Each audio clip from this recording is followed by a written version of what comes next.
জাতীয় ঐকমত্য কমিশনের সঙ্গে রাজনৈতিক দল এবং জোটগুলোর যে আলোচনা, তার এই তৃতীয় পর্যায়ে আমরা জুলাই জাতীয় সনদ 2025 বাস্তবায়ন প্রক্রিয়া নিয়ে আলোচনা অব্যাহত রেখেছি। আপনারা জানেন যে 11ই সেপ্টেম্বর, 14ই সেপ্টেম্বর এবং 17ই সেপ্টেম্বর তিনটি সভা হয়েছিল এবং 17ই সেপ্টেম্বরের পরে আমরা রাজনৈতিক দলগুলোর অনুরোধের প্রেক্ষিতে বলেছিলাম যে তাদের মধ্যে পারস্পরিক আলোচনার জন্য আমরা খানিকটা সময় দিতে চাই এবং সেই সময়ের পরিপ্রেক্ষিতেই আজকে চতুর্থ সভা অনুষ্ঠিত হয়েছে।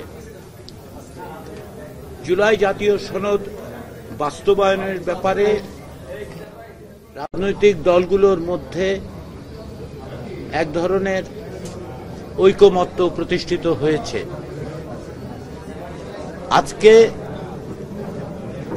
আমি মনে করি, কমিশনের পক্ষ থেকে আমরা মনে করি যে আজকে জুলাই জাতীয় সনদ 2025 বাস্তবায়নের ব্যাপারে একটি উল্লেখযোগ্য অগ্রগতি সাধিত হয়েছে।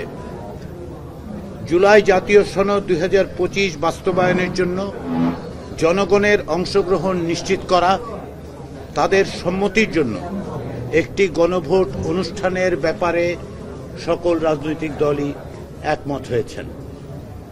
এটি প্রথম ধাপ হিসেবে আমরা মনে করছি যে বাস্তবায়ন প্রক্রিয়ার বিষয়ে রাজনৈতিক দলগুলোর মধ্যে ঐকমতের এটি একটি বড় রকমের অর্জন এবং একটি বড় রকমের পদক্ষেপ এবং এটি প্রথম পদক্ষেপ। আমরা অত্যন্ত আশাবাদী যে অন্যান্য বিষয়গুলোতেও আমরা রাজনৈতিক দলগুলোর মধ্যে এই ঐকমত্য গড়ে তুলতে পারব। ফেব্রুয়ারির নির্বাচনের মধ্য দিয়ে যে আইনসভা তৈরি হবে, সেই আইনসভা যেন মৌলিক সাংবিধানিক সংস্কারগুলো করতে পারে এবং তাকে টেকসই করতে পারে, তার জন্য এই আইনসভাকে এমনভাবে চিহ্নিত করা দরকার বা আলাদা বৈশিষ্ট্য দেওয়া দরকার যাতে করে এই সংস্কারগুলোকে যারা জুলাই সনদের ভিত্তিতে যে সমস্ত সংশোধন, সংযোজন, বিয়োজন, পরিবর্ধন, পরিমার্জন হবে সেগুলো যেন টেকসই হয়, এই ব্যাপারেও রাজনৈতিক দলগুলোর মধ্যে কার্যত একটি ঐকমত্য হয়েছে এবং আমরা আশা করছি এর বিস্তারিত বিষয়গুলো আমরা আগামী দিনের বৈঠকগুলোতে অর্জন করতে পারব। ইতিপূর্বে বিদ্যমান সংবিধানের 106 অনুচ্ছেদের মাধ্যমে সুপ্রিম কোর্টের মতামত নেওয়ার জন্য বিভিন্ন রাজনৈতিক দলের পক্ষ থেকে বলা হয়েছিল। এখন অধিকাংশ দলই এই রকম মত দিচ্ছেন যে 106 অনুচ্ছেদের আওতায় সুপ্রিম কোর্টের মতামত নেওয়াটার প্রয়োজন নাও হতে পারে। এই প্রসঙ্গে আমি আজকে প্রত্যেকটি রাজনৈতিক দলকে আন্তরিক ধন্যবাদ জানাতে চাই, এই কারণে যে দলগত অবস্থান থেকে অনেকেই অনেকটা সরে এসে জাতীয় ঐকমত্য তৈরি, বিশেষ করে জুলাই জাতীয় সনদ বাস্তবায়নের ক্ষেত্রে যেন সুনির্দিষ্ট পদক্ষেপ নেওয়া যায় তার জন্য তারা সচেষ্ট হয়েছেন এবং বড় ধরনের অগ্রগতি অর্জন করেছেন। তারা তাদের দলীয় অবস্থান থেকে সরে আসছেন, সকলের প্রতি সহিষ্ণু থেকে সহনশীলতা প্রদর্শন করে অন্যদের মতের প্রতি শ্রদ্ধাশীল থেকে একটি জায়গায় আসবার চেষ্টা হচ্ছে। তার মধ্যে আজকে আমরা এই বড় অর্জনটি করতে পেরেছি।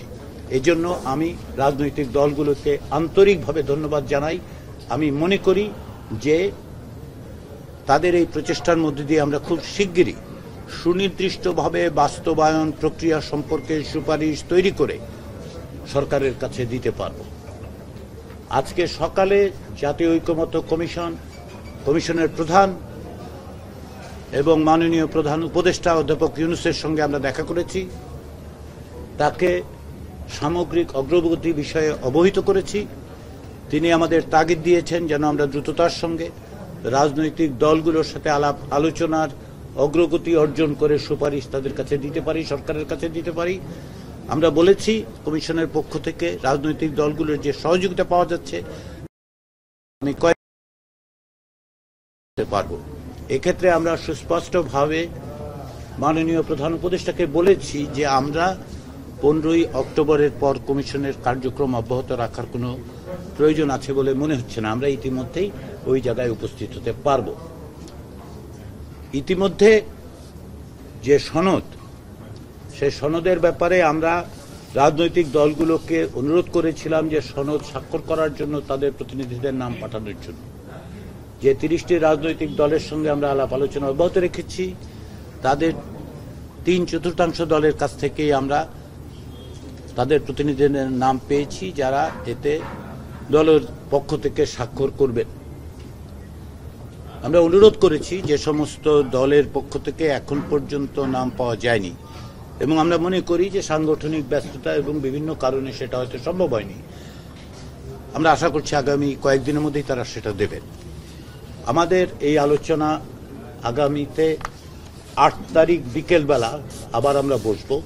রাজনৈতিক দলগুলোর পক্ষ থেকে আরও খানিকটা সময় চাওয়া হয়েছে। আমরা সেই সময়টা মনে করি যে প্রয়োজন। ইতিমধ্যে কমিশন যে বিশেষজ্ঞ প্যানেল আছে তার সাথেও আলোচনা করবে। তার কারণ হচ্ছে যে আজকে যে সমস্ত বিষয় এসছে সেগুলোকে কিভাবে সুস্পষ্টভাবে একটি আইনি এবং সাংবিধানিক প্রক্রিয়ার মধ্যে নেওয়া যায় তারা যেন সে বিষয়ে আমাদেরকে সাহায্য করেন। আমরা আশা করছি যে আগামী 2-1 দিনের মধ্যেই আমরা বিশেষজ্ঞদের সঙ্গে বসবো। 8 তারিখ বিকেলে রাজনৈতিক দল এবং জোটের সাথে আমরা বসবো এবং গত কিছুদিনে রাজনৈতিক দলগুলোর পারস্পরিক আলোচনায় যে অগ্রগতি হয়েছে তাতে আমি আশাবাদী যে আজকে একটা উল্লেখযোগ্য অগ্রগতি অর্জন করা গেছে। এটা অব্যাহত থাকবে এবং আমরা সুনির্দিষ্ট সুস্পষ্ট সুপারিশ সরকারের কাছে দিতে পারব। এই প্রসঙ্গে আবারও আমি আপনাদের বিশেষত গণমাধ্যমের সকলের কাছে কৃতজ্ঞতা প্রকাশ করি যে আপনারা যে সহযোগিতা করছেন এবং বিশেষ করে এই প্রক্রিয়াকে স্বচ্ছ রাখার জন্য যে চেষ্টাটা আপনারা অব্যাহত রেখেছেন সেজন্য কমিশন আপনাদের কাছে কৃতজ্ঞ। আপনাদের সবাইকে ধন্যবাদ।